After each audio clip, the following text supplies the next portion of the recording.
Com a graça de Deus, estamos juntos nessa manhã de quarta-feira, hoje 9 de junho. Hoje, para aqueles que não sabem, comemora-se o dia do porteiro, dia do tenista, dia da imunização e dia nacional de Anchieta.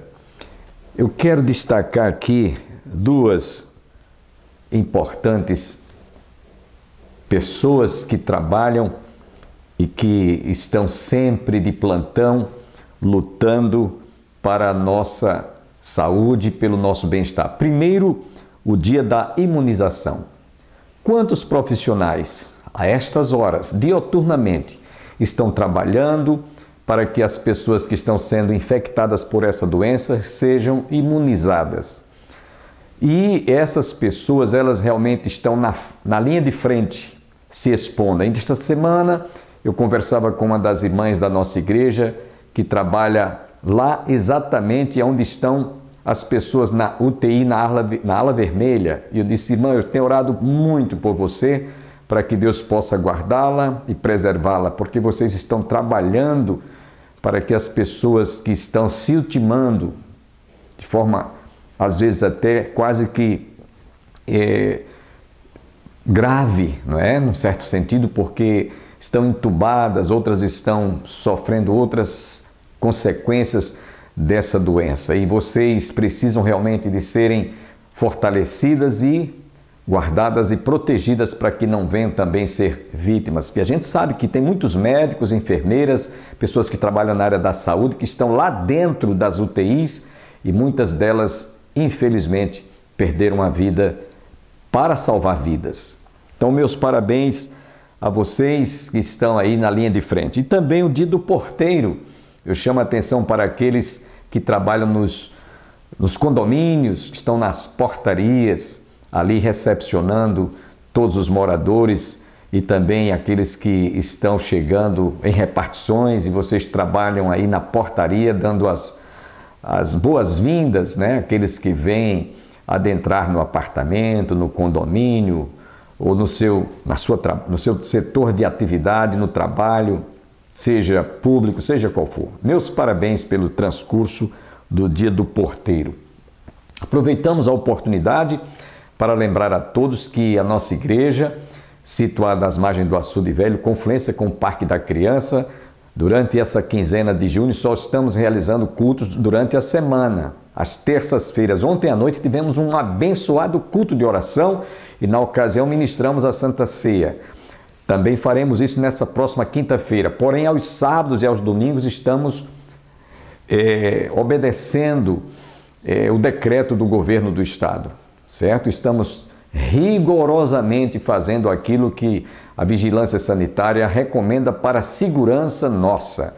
Não que seja no templo onde as pessoas são infectadas. Aliás, eu diria que o lugar menos provavelmente indicado que pessoas sejam infectadas é na igreja, até porque nós fazemos a asepsia das mãos, aferição da temperatura quando as pessoas entram, mantemos o distanciamento, porta principal de entrada, porta das laterais de saída, certo? Cumprindo tudo que a vigilância sanitária recomenda. Porém, não sabemos quantas ou quais pessoas poderão vir sem saberem estar infectadas. Por isso, nós estamos obedecendo e esperamos a compreensão da membresia.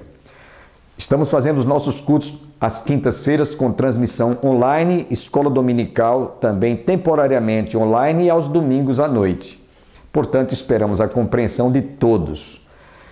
O uso da máscara de proteção facial é importante porque você também está se prevenindo contra ser infectado por essa doença, que é um vírus que está aí, é quase que invisível, ninguém sabe onde ele está. Ele pode estar numa tomada, no interruptor, no seu automóvel, lá no volante, e ninguém sabe. Ele pode estar numa maçaneta de uma porta, ele pode estar visivelmente, ninguém vai vê-lo, mas ele pode estar em muitos lugares onde nós frequentamos, onde nós trabalhamos. Por isso é bom estar sempre prevenido. A asepsia das mãos com álcool para sua segurança, para a sua prevenção. Sabendo que quem nos guarda mesmo é Deus. Eu tenho ouvido falar de pessoas, a exemplo do nosso estimado Anselmo, amigo nosso, proprietário da padaria, da panificadora Pastiani. Ele tomou as 2 doses da vacina e foi infectado depois por essa doença e veio a óbito. De sorte que quem nos guarda mesmo não é vacina, não é a máscara de proteção facial, não é nada daquilo que nós fazemos. Quem nos guarda mesmo é Deus. O que nós fazemos é só prevenções, é preventivos. Porém, quem nos protege, quem nos guarda, quem nos imuniza é Deus. Nesse instante, gostaríamos de fazer uma oração. E nessa oração nós vamos pedir que Deus tenha misericórdia do nosso país e daqueles que estão trabalhando na linha de frente para salvar vidas. Pai, nós queremos te agradecer por essa oportunidade, quando nós voltamos a ministrar a Tua palavra a milhares de telespectadores, de internautas que nos assistem agora. Que o Senhor se digne de abençoar a todos, guardando as famílias, protegendo a cada um de nós e, sobretudo, os médicos, enfermeiros, aqueles que trabalham, Senhor, como auxiliar de enfermagem nos segmentos hospitalares. Que Tu possas guardá-los, protegê-los, abençoá-los de tal maneira que eles se sintam protegidos e imunizados contra essa doença para salvar vidas. Obrigado por este dia, obrigado pela oportunidade que o Senhor tem nos concedido de comunicarmos a Tua mensagem através deste veículo de comunicação. Obrigado por tudo, ó Pai. Nos abençoe nesse restante de dia e continuidade desta semana, em nome de Jesus. Amém. Fiquemos com o pastor Irã trazendo a primeira parte desta mensagem sobre o simpósio, 21º Simpósio da Família.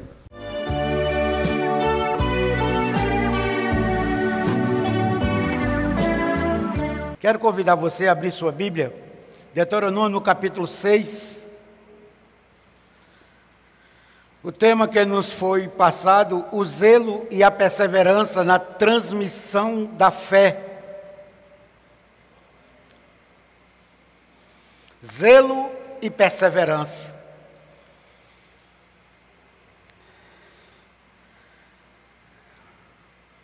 Do versículo 4 ao versículo 9. Deuteronômio 6, do versículo 4 ao versículo 9, que diz assim: Ouve, Israel, o Senhor, nosso Deus, é o único Senhor.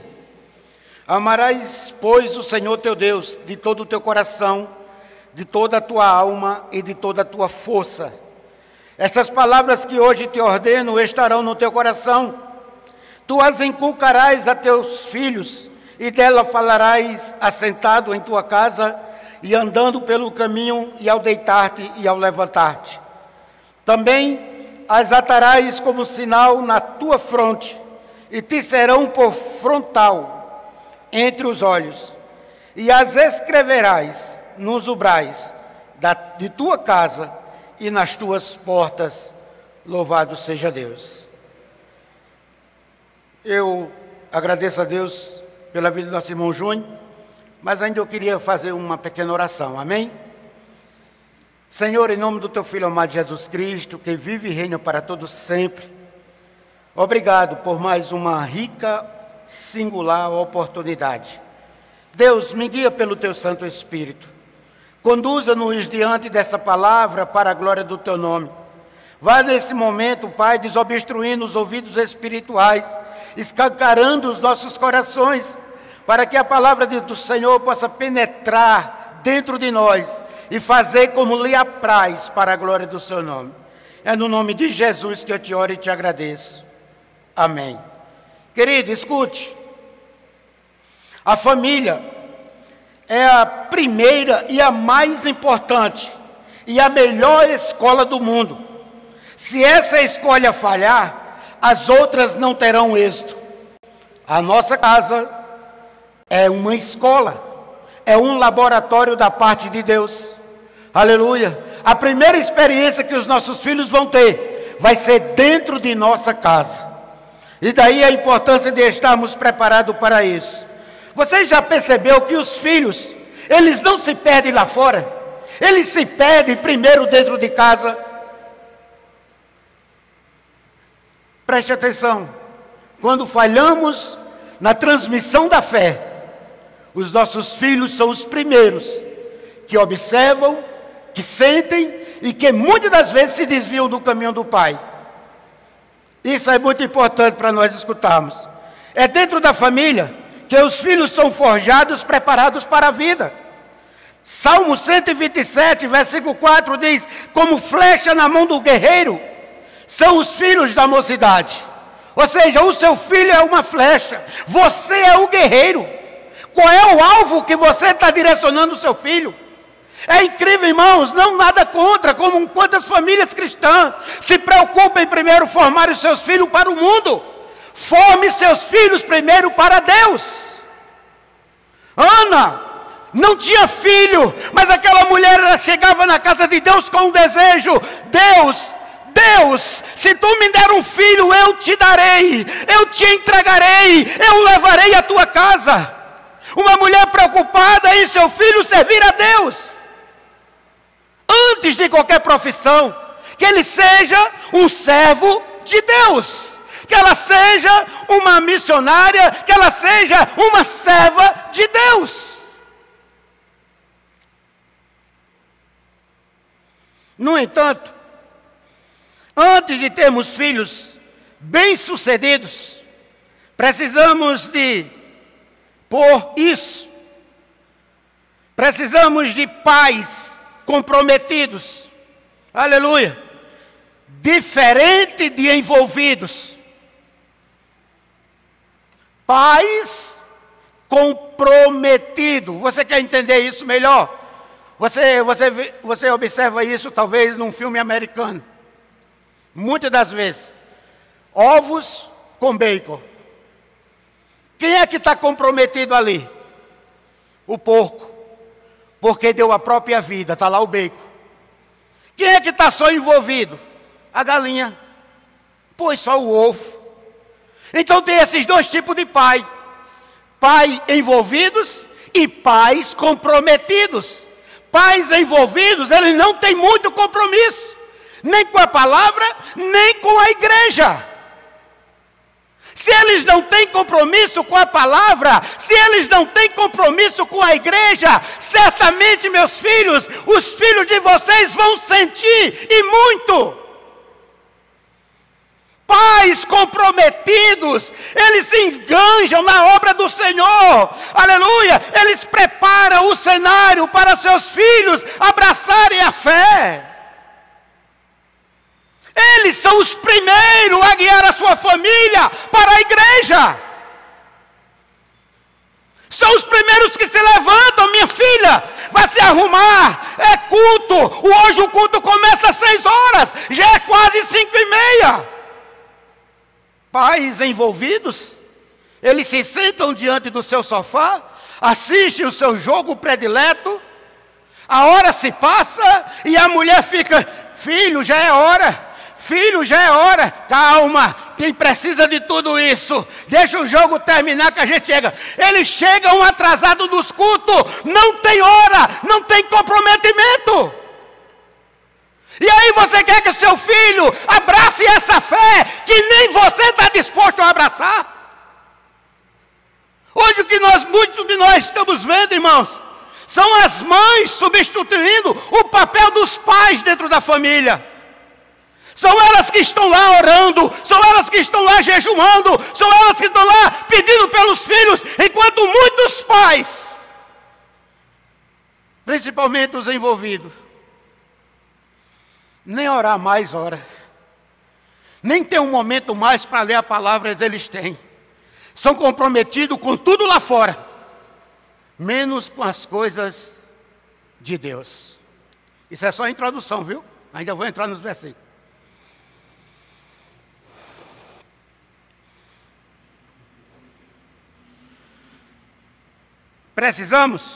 Por isso precisamos educar a si mesmo, antes de educar os nossos filhos. Precisamos amar a Deus, para depois ensinar os nossos filhos a amarem a Deus. Provérbios 22:6, ensina a criança no caminho em que ele deve andar, porque ainda quando se tornará velho, não se desviará dele. Ensina no caminho, é andando com ele, não é apontando, filho, vá para a igreja, filho, vá para a escola bíblica, filho, vá ler a palavra, filho, vá orar, filho. Não, ele anda com ele, ele vai com ele. Aleluia, ele não manda, ele faz, ele se torna exemplo, é ele, o sacerdote da casa. Ei, maridos, somos sacerdotes da nossa casa, e Deus irá cobrar de mim e de você, se nós não cuidarmos daquilo que Deus nos deu, o mais precioso, filhos. A moça cantando disse, os filhos são herança do Senhor, são algo que mais precioso que Deus nos deu. Deve ser assim. Mas nós estamos vivendo um tempo onde precisamos arrecadar mais dinheiro. E aí pegamos a herança do Senhor e colocamos nas mãos de pessoas que a gente nem conhece. Mas as nossas joias estão trancafiadas lá nos cofres. E às vezes dizemos que a nossa família é o bem maior que nós temos. Que bem é esse que nós não cuidamos? Que bem é esse que você não zela?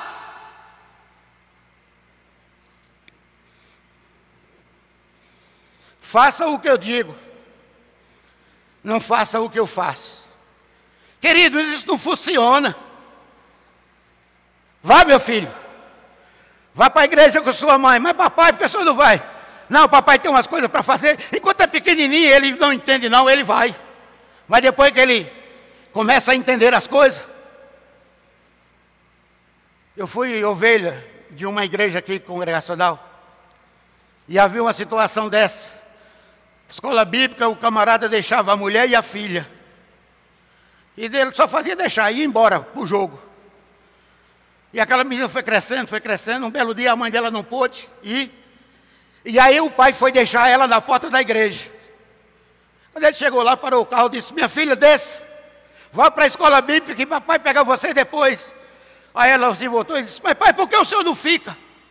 Aí ele disse, não, minha filha, eu tenho outros compromissos para fazer. Mas pai, o senhor ouviu dizendo que aqui é o melhor lugar, mas o senhor nunca fica, então eu não vou ficar também não, pode me levar de volta. Que mau exemplo.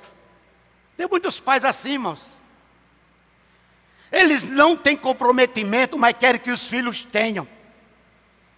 Não funciona. Faça o que eu digo, mas não faça o que eu faço. Isso não funciona. Jesus esteve entre nós. Aleluia. Ele pregava o que vivia e vivia o que pregava. Quando nós vivemos aquilo que pregamos, essas palavras têm vida. Elas transformam os corações mais duros dos nossos filhos. Elas transformam nossos lares em pedacinhos do céu.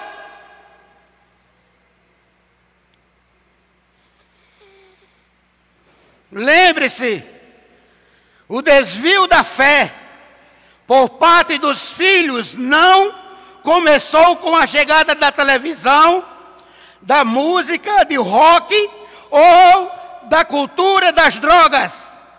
Há 4.000 anos Moisés, por inspiração divina, previu o problema e deu o seguinte aviso ao povo de Israel. Versículo 10 e 12. Ele vai dizer, havendo-te, pois, o Senhor teu Deus introduzido na terra que sob juramento prometeu aos teus pais, Abraão, Isaque e Jacó, e te daria grandes e boas cidades que tu não edificastes, e casas cheias de tudo o que é bom, casas que não conhece, e poços abertos que não abriste, vinhais e olivais que não plantastes, e quando comeres e tu te fartares. Olha o versículo 12. Guarda-te, não esqueças do Senhor que te tirou da terra do Egito, da casa da servidão. Sabe qual foi o problema aqui? Prosperidade. Prosperidade. A prosperidade chegou para aquele povo esqueceu Deus. Será que é diferente hoje? Ó Deus, dá condição de ter um carro. Aí Deus dá condição de ter o carro. Meu amigo, o camarada some da igreja. Ele se compromete com festas, ele se compromete com praias. Não que isso seja errado, mas a hora dos cultos, o momento de Deus é só para Ele. A gente pede as coisas a Deus para a gente se afastar de Deus. Israel aqui, ele estava numa cidade, e Deus colocou ele numa terra que mana leite e mel. Eles se tornaram prósperos, e com a prosperidade veio também a amnésia espiritual. O povo esqueceu de Deus.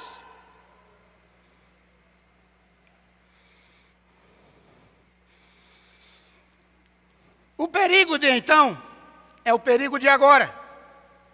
O vírus não da Covid, o vírus da prosperidade amortece os sentidos e provoca amnésia espiritual. Será que o esquecimento vem da noite para o dia? Dificilmente. A prosperidade e a negligência dos pais em transmitirem às gerações seguintes as palavras e os feitos de Deus criam um contexto favorável para a amnésia espiritual. O doutor Mark, eu acho que é esse o nome dele. Olha o que é que ele diz. Se os filhos daqueles que tiveram tantas experiências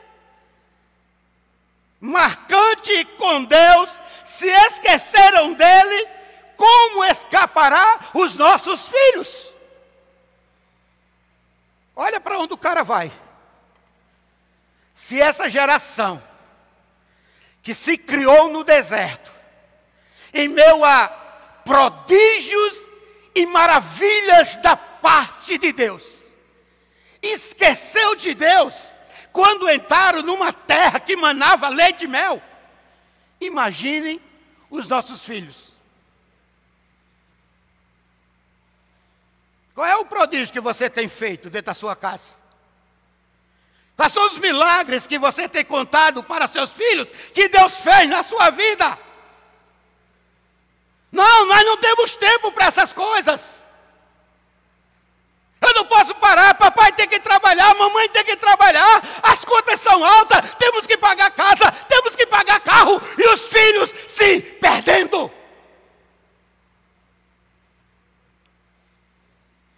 Façam essas coisas, sem deixar essas outras de lado. Trabalhem para construir. Façam tudo isso. Mas zelem, porque o patrimônio maior que eu e você tem é a nossa família. A família é projeto de Deus. O Gênesis, aleluia, Deus mostra que Ele faz o primeiro casamento de Eva e Adão. Quando vai para o capítulo 12 lá de Gênesis, Ele faz a promessa a Abraão: em ti serão benditas todas as famílias da terra. Aleluia! Quando você vai para João capítulo 2, o primeiro milagre de Cristo é dentro de um casamento. Você vai para o Apocalipse, aleluia, finda-se um casamento da noiva à igreja com o seu Senhor. De Gênesis a Apocalipse, Deus cuida, Deus trata, aleluia, Deus alimenta, Deus livra, Deus sustenta a família, instituição sagrada. Mas é claro que quando a nossa família não dá certo, o problema não é dele. Aliás, o erro não é dele, o erro é nosso.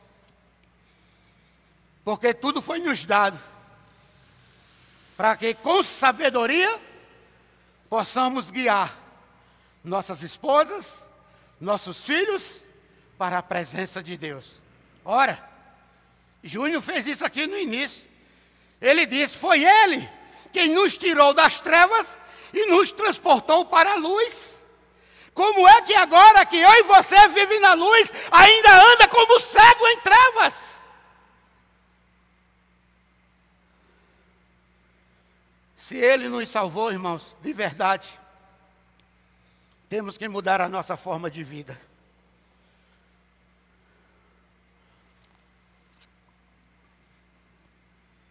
Como alcançaremos vitória sobre a amnésia espiritual? O tratamento preventivo consiste em tomar vacinas, injeções da palavra de Deus dentro do lar. Deuteronômio 6, do 4 ao 9, vai dizer que não. Ele vai mostrar que a gente tem que perseverar. Que não são simples doses da palavra que vai mudar os nossos filhos. Escute. Deuteronômio 6, do 4 ao 9, prescreve que a palavra de Deus e as lembranças dos seus feitos dominem de tal forma a vida dos crentes que seus pensamentos e palavras naturalmente se voltem para Ele durante o dia todo. Uma breve oração antes da refeição, uma leitura bíblica diária, ou até mesmo uma frequência, uma vez por semana no culto, não é suficiente para deter a imensa onda de pressão que incita os nossos jovens a abandonarem a fé.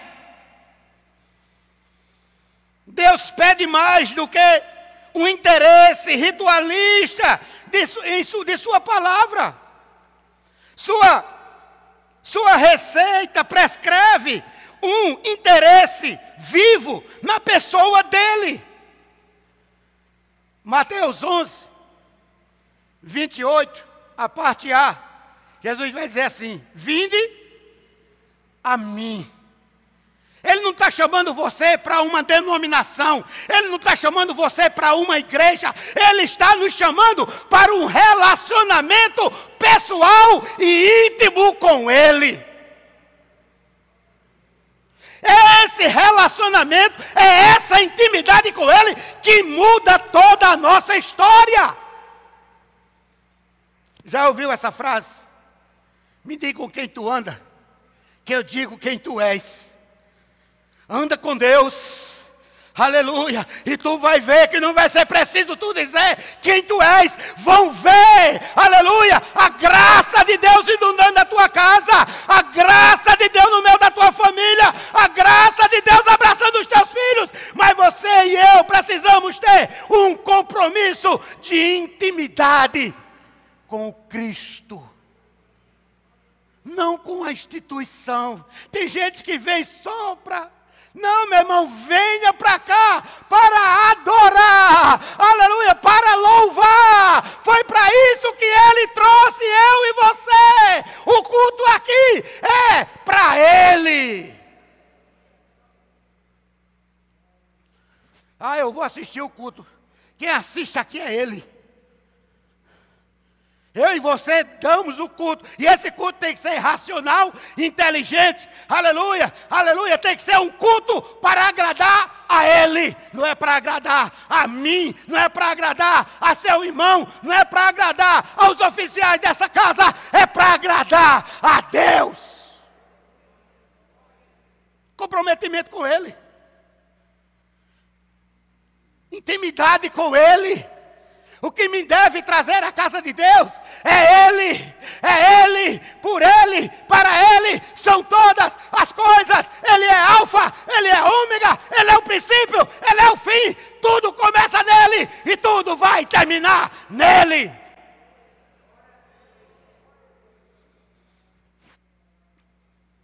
Ele merece muito mais do que uma simples visita. Ele merece tudo.